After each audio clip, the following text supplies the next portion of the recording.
monge.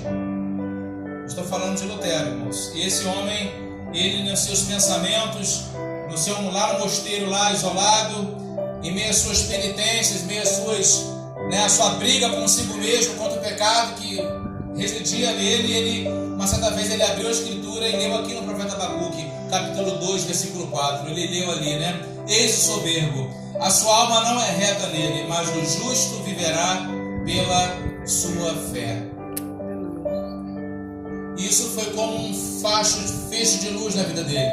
Facho de luz que trouxe uma clareza tão grande que ele começou a enxergar aquilo que ele estava vivendo, aquilo que o ambiente onde ele vivia, o que os seus colegas ali praticavam. Ele começou a perceber que estava tudo errado, que aquilo que eles tinham aprendido tinha sido aprendido de maneira errada. Era preciso de uma mudança.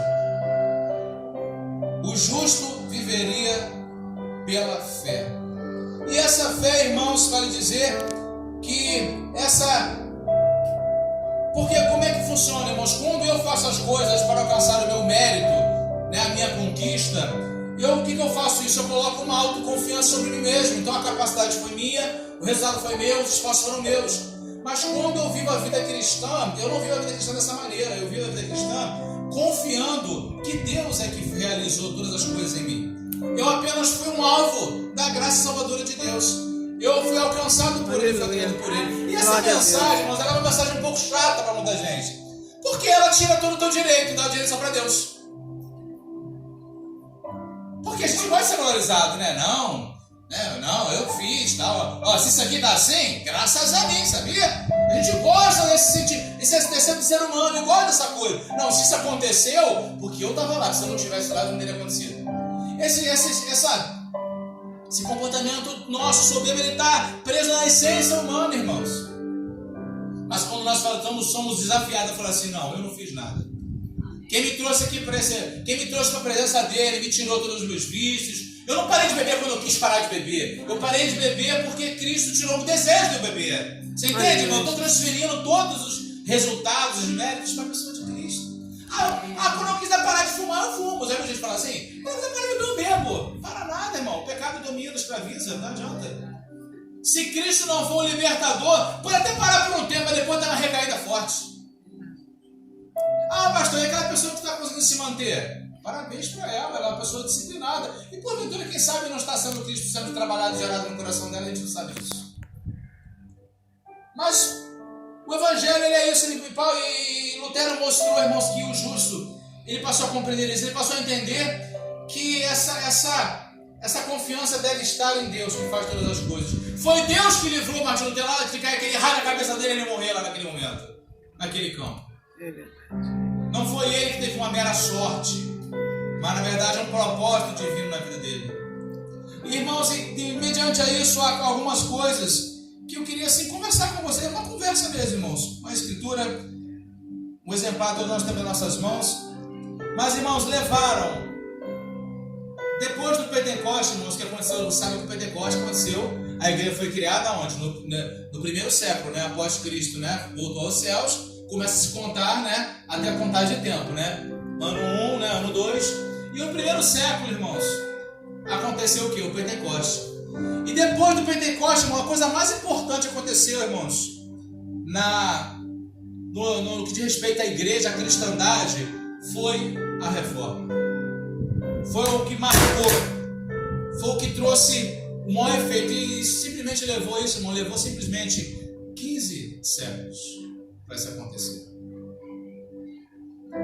E é importante destacar, irmãos, que é tão complicado, enquanto as pessoas não entenderem, ou até mesmo quando os crentes não entenderem, de que as coisas, o que Deus, a questão de Deus, muitas vezes a gente quer colocar Deus na questão da religião, e a gente esquece que os outros aspectos da vida, o trabalho, a saúde, a educação, a família, essas coisas estão desvinculadas de Deus.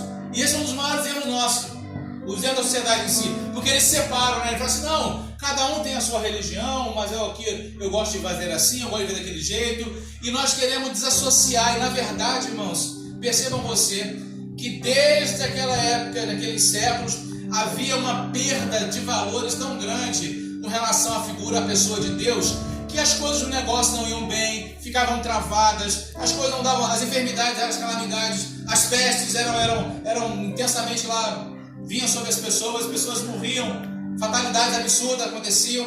Por quê, irmãos? Porque simplesmente havia um distanciamento das Escrituras. A gente compreende bem que distanciar das Escrituras é simplesmente distanciar da vontade de Deus, não é isso? A gente não acredita que a Bíblia é a palavra de Deus? Amém. Se nós nos distanciamos dela, estamos automaticamente nos distanciando de quem? De Deus, daquilo que Deus pensa e tem que é para cada um de nós. E isso aí gerou o que, irmãos? Isso vai gerar mais tarde um rompimento, onde um homem precisou enfrentar. Depois de muitos outros atentados, já virem se conformar com essa situação. Não é assim que Deus quer de nós, não é assim dessa maneira que temos nos portar de Deus, viver em sociedade, não é assim. E aí, acontece que esse homem vai lá e decide, né? Chegou o tempo, ele vai lá e, homem estudioso, homem que foi lá, simplesmente não botou as ideias dele que ele achava da boca para fora, mas um homem inteligente, um homem douto, ou seja, capacitado, ele vai lá e escreve 95 artigos, principais artigos importantes, para poder contrapor aquilo que a maior autoridade, né, cristã da época tinha. Ele vai lá e se coloca. Alguém poderia pensar, não adianta falar, né? Já viu aquela frase, você está naquele ambiente, né, social teu, e aí você está naquela situação, não adianta falar isso não, que é desse jeito mesmo. Isso não vai mudar nunca, vai ficar sempre desse jeito. Certamente, irmãos, Lutero ouviu isso. Não, a voz maior é dessa autoridade, é do Papa, é dessa figura, tal, tudo mais. Não adianta falar não vai dar nada, não sei o quê. Mas esse homem, e uma atitude desse homem, ela revolucionou toda uma história. Não revolucionou apenas. Entenda uma coisa, quando Lutero se manifesta, irmãos, com relação à Escritura, a palavra de Deus, ou a questão da religião, ou a vida espiritual do ser humano, irmãos, isso afetou na questão econômica, na questão social, irmãos, de todo mundo. O mundo mudou de lá para cá, irmãos. Apareceu divulgação de imprensa, foi inventado gráfica, inventado imprensa. Houve uma revolução tremenda e a história paralela aponta isso, fala muito bem sobre isso. Os nossos alunos aprendem isso no primário. Através de quê, irmão? Através de uma atitude de fé, de um homem que fala assim, não, precisamos colocar as coisas no lugar. Deus normalmente precisa ser honrado como ele deve ser honrado.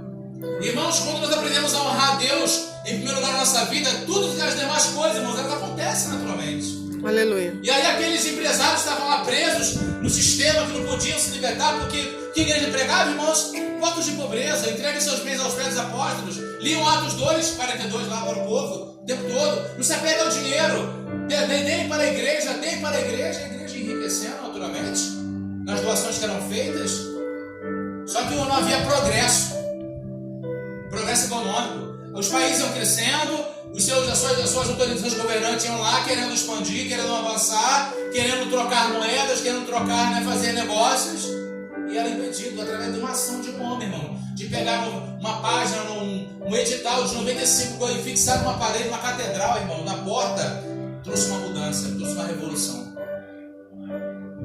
Por isso que a igreja precisa entender, irmãos, quando ela se prontifica a obedecer a Deus, irmãos, as coisas em volta começam a ser transformadas. Amém, Jesus. As coisas nunca vão mudar à nossa volta, seja na saúde, seja no social, qualquer vontade que você possa imaginar, irmãos, se nós não nos posicionarmos com relação à vontade de Deus para a nossa vida. Aleluia. Não muda. Por isso você lê lá, Jesus vai ensinar, busca primeiro o reino e a sua justiça. E as demais. A justiça não é a sua justiça, é a justiça do reino. E qual é a justiça do reino, irmãos? É que as coisas sejam feitas da forma que o Pai desejou que fossem feitas. Amém, Jesus. Justiça no reino. Não é a justiça nossa, é a justiça do reino. E as demais coisas que serão acrescentadas. Jesus, na verdade, falou muito isso entre os discípulos, ensinou muito sobre isso. E aí, irmãos, o que nós temos hoje a pensar e refletir, que tem um fato interessante, eu queria também mencionar para vocês, como nível de informação. Deus vai lá, irmão, você sabe muito bem que, como é que foi o princípio de tudo, O Éden, Adão e Eva, a queda, depois disso, Deus vai decidir destruir o mundo, não é isso que acontece? Vamos tentar acompanhar aí a cronologia da história. Aí Deus decide, mas antes de decidir destruir o mundo, vai lá e chama um homem chamado Noé, que faz uma arca, que foi até tema de uma festividade das crianças aqui na igreja esse ano, faz uma arca para salvar, e era suficiente para salvar. Veja só, irmãos. Abre parênteses aí. A arca, irmãos, que foi construída na época, ela tinha um tamanho Deixa eu perguntar para vocês, irmãos. A arca tinha capacidade de salvar todo mundo daqueles dias? Era grande o suficiente para isso? Sim ou não? Quem acha que era? Quem não acha que não era capaz o suficiente para salvar todo mundo? Irmãos, não era, sabia? Ela não tinha tamanho suficiente para caber todo mundo lá dentro. Só que, irmãos, entenda uma coisa. Só que Deus, o que Deus fez? Só quem entrou na arca, irmãos, os humanos, foi Noé e a família dele, né? E os animais. Por quê, irmãos? Porque os demais não acreditaram, não quiseram, né? Ok, só para nível de informação. Mas vamos avançando. Depois disso aconteceu o quê? Acabou o dilúvio, águas descem, para de chover, depois de chover 40 dias, 40 noites, vai secando-se as águas, não é isso? E aí aconteceu lá, né? E vai seguir a história. E aí depois acontece um outro fato importante na Bíblia. Quem lembra? Outro fato que pode acontecer depois do dilúvio. Aconteceu o quê? Onde o pessoal falou assim, vem cá, vamos juntar aqui, vamos começar a construir um prédio aqui, né? Vamos subir. Quem lembra disso aí? Era a torre que foi chamada de Babel, né? Que era só, a princípio era só uma torre, era um edifício. Eles queriam fazer um prédio, né? Um lugar para conseguir chegar até os céus, não é isso? Pois bem, e aí Deus faz o quê? Deus vai lá e confunde, né? Ou seja, irmãos, veja bem, vale dizer que naquele momento Deus falou o que o Pai e o Filho e o Espírito Santo conversavam? Que eles tinham só uma maneira só de fazer, todos eles pensavam do mesmo jeito, da mesma forma, e estavam fazendo aquela torre. E aí Deus vai lá, vamos confundir eles, para que eles não consigam. Ou seja, há uma confusão. E aí eles se perdem, cada um começa a falar em outro idioma. Imagina a cena, ninguém começando a ninguém entendia mais. O que ele está falando? O que ele está falando? Imagina, irmãos, a confusão das línguas ali. E aí, irmãos, não conseguem, porque as ideias não foram mais, não conseguiam entender o que acontecia mais. Pois bem, depois disso, irmão, depois dessa confusão, irmão, depois sempre de uma confusão, Deus vem botar as coisas em ordem. Amém? Entende isso? Depois de uma grande confusão, Deus vem botar as coisas em ordem. O que acontece? Qual o próximo assunto depois da Torre de Babel? Sabe o que acontece? Deus começa a chamar o homem e fala assim, olha, sai do meio da tua terra, do meio da tua parentela, que eu vou fazer você uma grande nação. Vou começar uma história com você aí, e serão benditas todas as famílias da terra, através de ti. Irmãos, Deus conserta as coisas que estão confusas. E naquele momento, irmãos, em 1517, as coisas estavam muito bagunçadas. E Deus precisava botar as coisas em ordem. Aleluia, Jesus. Irmãos, Deus sempre será e sempre foi um Deus de ordem. Glória a Deus. Confusão não é de Deus. As coisas confusas, embaraçadas, não pertencem a Deus. Pertencem aos homens. E Deus não, Deus é esclarecedor. Aleluia. Ainda bem que ele é assim. Graças a Deus por isso. E aí ele vem trazer, aí vem a reforma, irmãos. Para quê? Para botar as coisas no lugar. Porque, irmão, naquele momento da confusão das línguas, ficou sem direção. O homem ficou sem direcionamento. E aí, você sabe que, é claro que antes disso apareceu o descendente de Sem. E automaticamente você vai ver que logo em seguida, né, vai se falar da genealogia de Sem. E logo em seguida vai aparecer Abraão ali, sendo chamado por Deus para ser o pai da fé. Tudo começando pela fé. E um homem que vai andar pela fé, porque vai sair de um lugar por uma terra que Deus vai mostrar e não sabe onde é que é. E ele obedecer e ia.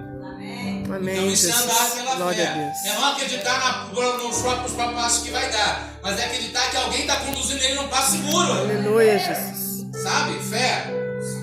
E isso tem tudo a ver, irmãos, com as cinco solas da reforma, né? Que a gente vai aprender.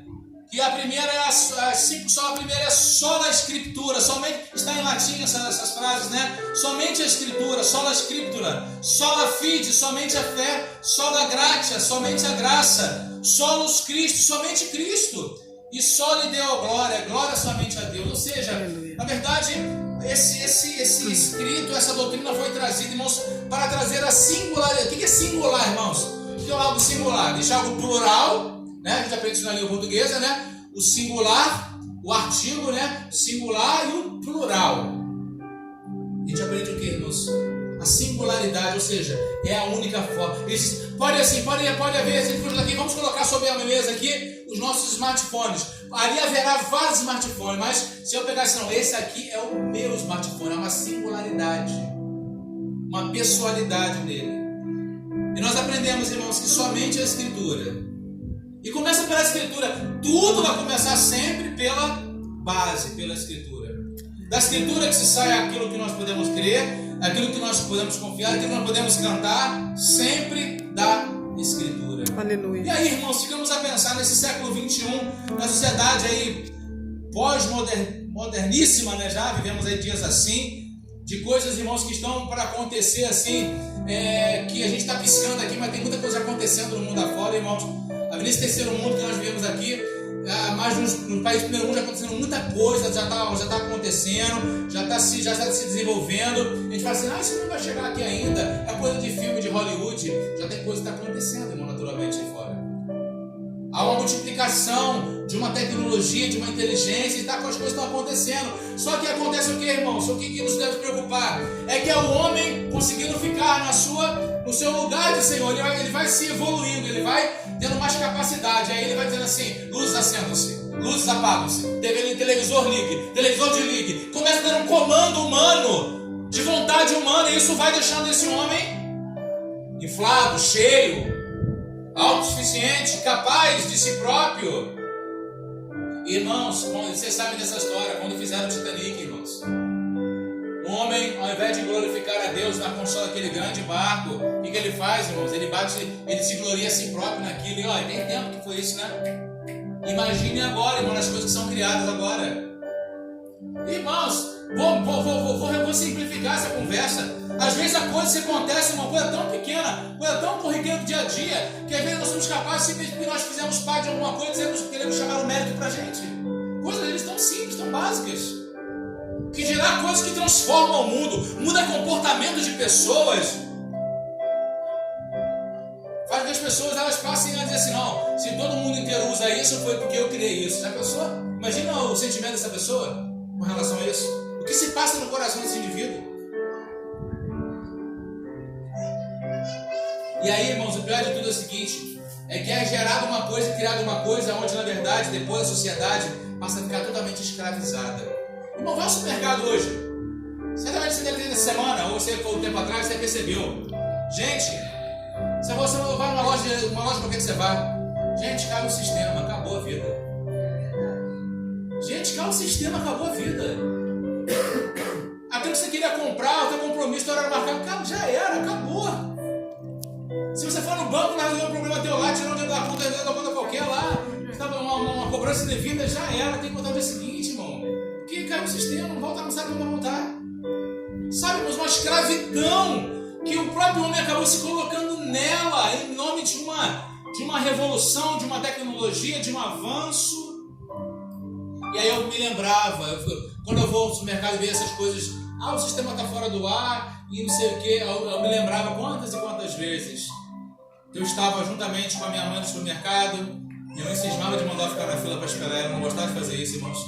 Que aí chegava a minha vez na fila, chegava a vez de atendida na fila, e minha mãe não chegava, e as pessoas queriam passar, eu ficava com uma vergonha, que estava empatando a fila das pessoas ali. Eu não gostava disso. Mas tinha um detalhe, tinha uma mulher sentada num balcão, e ela digitava, vai no local, e rodava um negocinho assim, um papelzinho. E de vez em quando trocava, era um papel, ficava um papelzinho, ficava vermelho, uma taxa vermelha no meio daquela folha assim. Quem nunca fez compra e levou pra casa aquele papel, no número dos valores ali, com aquela linhazinha, aquelas duas listas vermelhas. Tecnologia não é diferente. O que mais se demorava era trocar uma bobina pela outra. Quem lembra disso? Mas hoje, irmãos, vivemos num tempo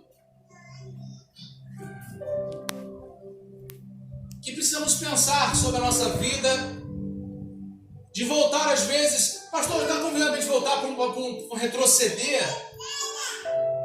Não é bom a evolução, não é bom a tecnologia, não é bom o avanço. É bom, irmãos, é bom, mas o grande mau problema é que nós nos tornamos dependentes dele. Por exemplo, se faltar energia elétrica aqui, a gente está perdido.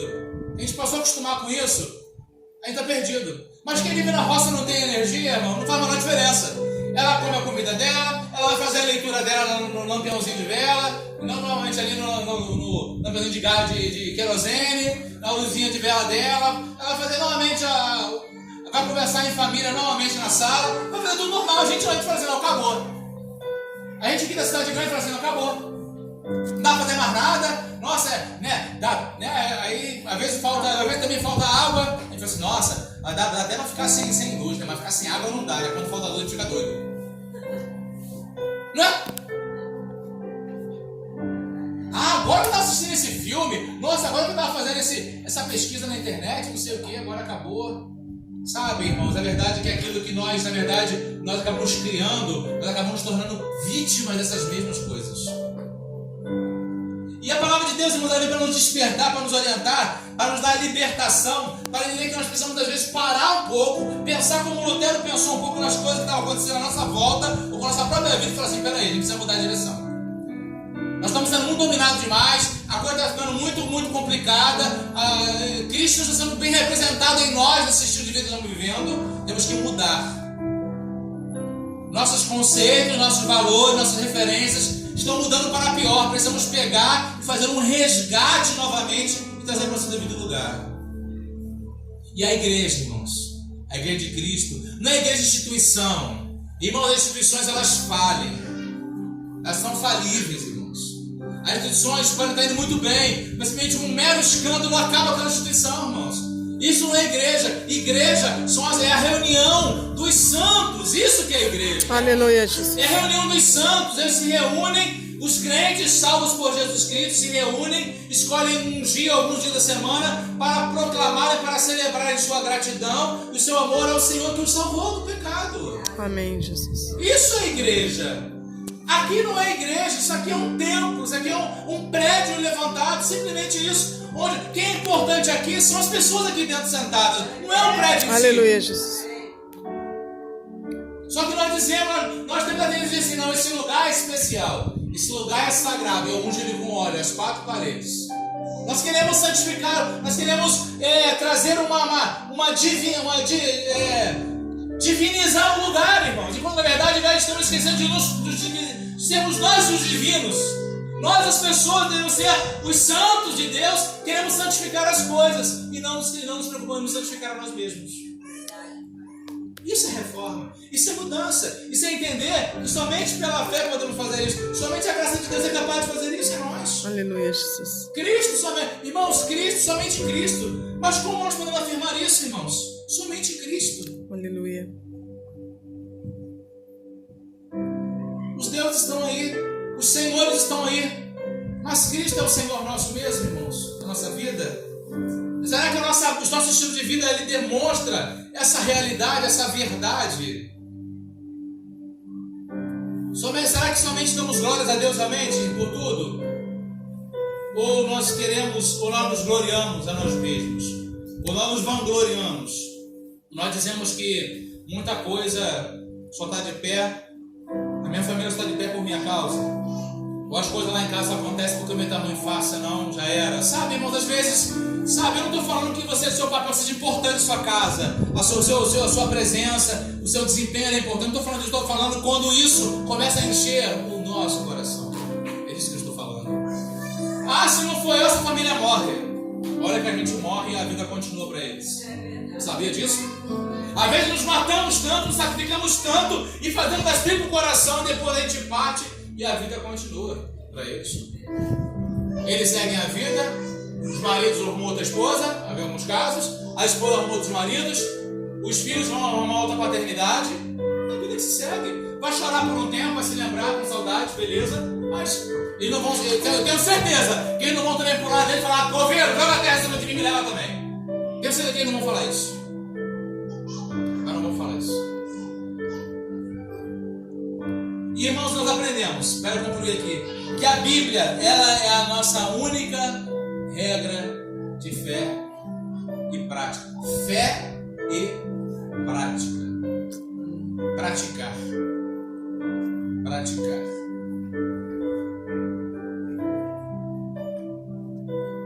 Jesus falou uma coisa que ela é marcante, irmãos. Ele falou o seguinte: se vocês estiverem em mim e as minhas palavras estiverem em vós,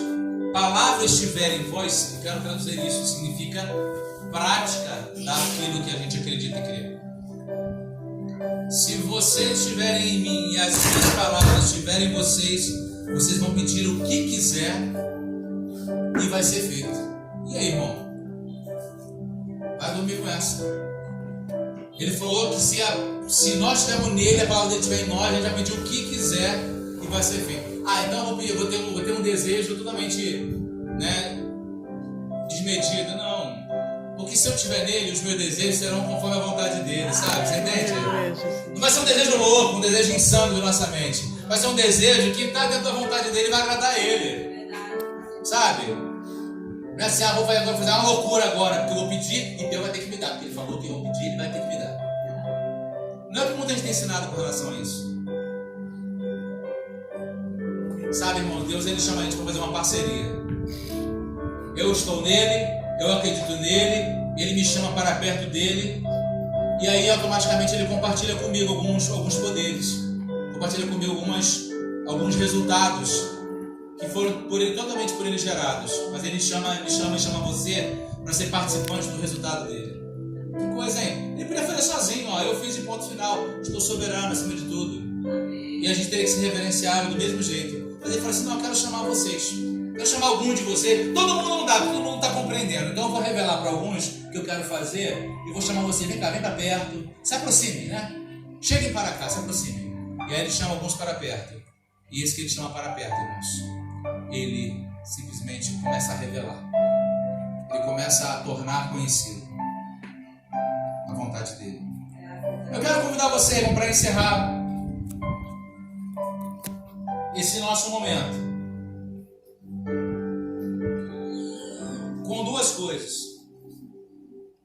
Eu queria que você pegasse aí na sua Bíblia, nós temos a nossa Bíblia, a nossa versão, e lá no final da nossa Bíblia, no final, nas últimas páginas da Bíblia, tem aquilo que vai falar sobre aquilo que nós acreditamos. É isso mesmo? Deixa eu confirmar. É isso, a última página. Fala, tem um título igual o título que está escrito aí. Credo apostólico. O credo apostólico. Eu queria que nós recitássemos o credo apostólico. Se eu pudesse, eu colocava o credo apostólico aqui na frente do templo, irmão. Eu tirava essa faixa e botava o credo apostólico. Me permito dizer, eu sinto um pouquinho de inveja da igreja romana ali em Realengo, que tem o credo apostólico lá na frente, lá. O concílio de Nicéia. Eles colocaram lá na frente, lá. Coisa bonita. Coisa linda, né? E eu queria que nós lêssemos juntos. Amém? Nós lêssemos juntos o credo apostólico. Se você puder ficar de pé, para nós lermos juntos, recitarmos juntos o credo apostólico. Queria que nós lêssemos juntos.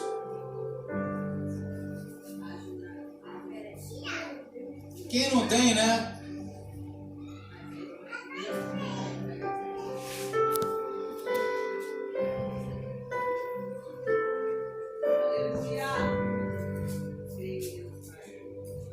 Amém?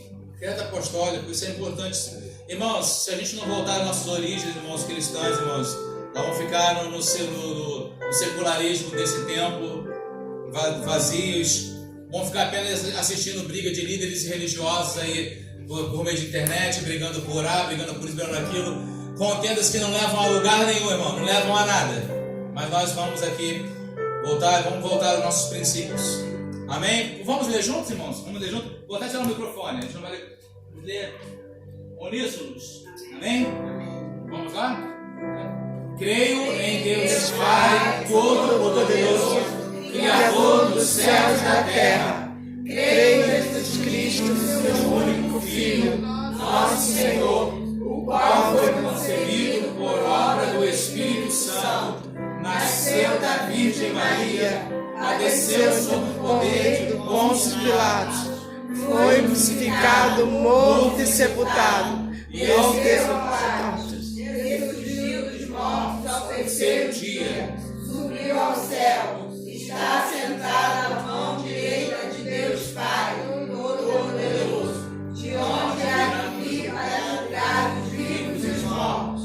Creio no Espírito Santo, na Santa Igreja Universal, na comunhão dos santos, na remissão dos pecados, na ressurreição do corpo, na vida eterna. Amém. Amém. Vocês entenderam, irmãos? Cremos no Pai, cremos no Filho e cremos no Espírito Santo. Que nós, como igreja, irmãos, tomemos isso como prática para a nossa vida. E cremos juntos aqui, o papel de cada um do Espírito Santo. Cremos na igreja. Cremos na Santa Igreja. A Santa Igreja, irmãos, é a igreja de Cristo na terra. É a igreja invisível. É a igreja militante, que se tornará a igreja triunfante. E cremos na ressurreição do corpo. Olha só, sabe o que significa isso aqui, irmão? Crer na ressurreição do corpo, vamos acreditar que aqueles pecados, você vai dizer, Senhor, me perdoa, peguei por isso. Isso vai chegar um dia que vai acabar. Amém, Jesus. Porque o corpo vai acontecer que Paulo falou assim, ó, e creio uma coisa, nem todos dormiremos, mas seremos transformados. Aleluia. Nosso corpo será modificado. Aquilo que é corruptível se transformar, tornará incorruptível. E aí se cumprirá a palavra que é tragada foi a morte na vitória. Meus amados, que nós possamos tomar isso como prática para a nossa vida. E saber que esse tema aqui, esse assunto, não é para ser mencionado uma vez por ano em nossas vidas, mas é algo para ser presente, para ser vivenciado em nossa vida. Amém. O Deus que nós cremos, o Deus Pai que nós cremos, o Cristo que foi concebido por ordem, pelo Espírito Santo, através da Virgem Maria. Ah, pastor, que problema? Não há problema nenhum. Maria foi virgem mesmo. Maria foi uma santa mulher de Deus, separada por Deus para esse propósito. Não há dúvida. Gente que fica meio assustado com isso. Fica em paz. Amém. Deus Aleluia. sabe, ela foi chamada exclusivamente para Deus por um propósito, para isso. E ela cumpriu o mesmo propósito dela. Ela disse que faça em mim segundo a tua vontade. Ela respondeu. Será que eu tenho respondido para Deus assim? Faça comigo segundo a tua vontade. Já recebeu a visita de anjo nessa casa? Já recebeu a visita de anjo? Ela recebeu. Então, meus irmãos, que na sua vida e no Espírito Santo, irmãos, que está com a igreja, que está presente, está junto para ajudar, possamos fazer isso em nome de Jesus. Vamos orar nesse momento, irmãos? Aleluia. Glória a Deus. Senhor, nós aqui estamos, Senhor. Aleluia. Senhor, nós não lemos aqui uma mera reza, Senhor, um texto, Senhor, de efeito, Senhor. Nós lemos uma confissão de verdade. Uma confissão que deve ser uma verdade pautada nos nossos corações.